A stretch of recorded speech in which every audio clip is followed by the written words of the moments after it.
we've had controls on immigration the whole history of our country, and there are laws against it, and there's been abuses in the past.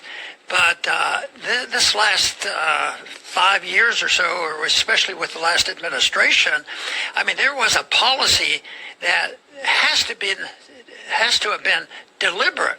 It wasn't that a few individuals came in by carelessness and a little lack of enforcement. This was an invitation. It was subsidized. They were helped. And the people who tried to enforce the laws, they were the ones who were the bad guys, so to speak. Well, let's look at a couple of clips. Now, this is Zero Hedge. They put out a story today. Newsom sues Trump over National Guard deployment as media calls LA riots peaceful, and that's sort of funny.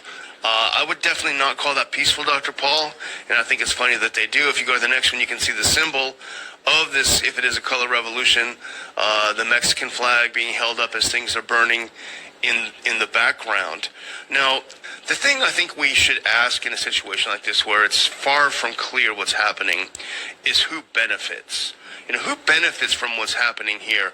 And the first I would throw out there, Dr. Paul, is I think Gavin Newsom benefits definitely because he has now established himself as the anti-Trump on the national stage. He's the one standing up to Trump in the MAGA movement. I think it propels him forward as the Democrats look for some sort of a figure, that they can turn to solidify their party that itself is in chaos.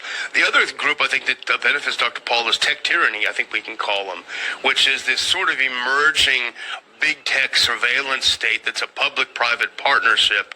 There's another word for it that we won't use, and I would offer this as Exhibit A. Now, this is a well-known Republican MAGA quote-unquote influencer. If you put that next clip up, her name is Laura Loomer, and she's very, very prominent in Trump circles. Now, here's what she said.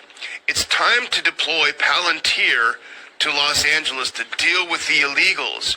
You know you'd love to see it. You're lying if you say you wouldn't.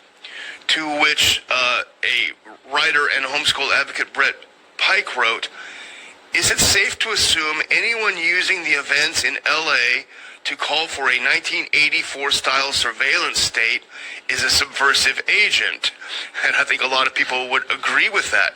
Now, Angelo Giuliano, he commented on Loomer's post. If you put the next one up, he writes, California riots. The chaos strategy is in play. 1, manufacture the crisis. 2, offer the solution. 3, outcome, expanded police state.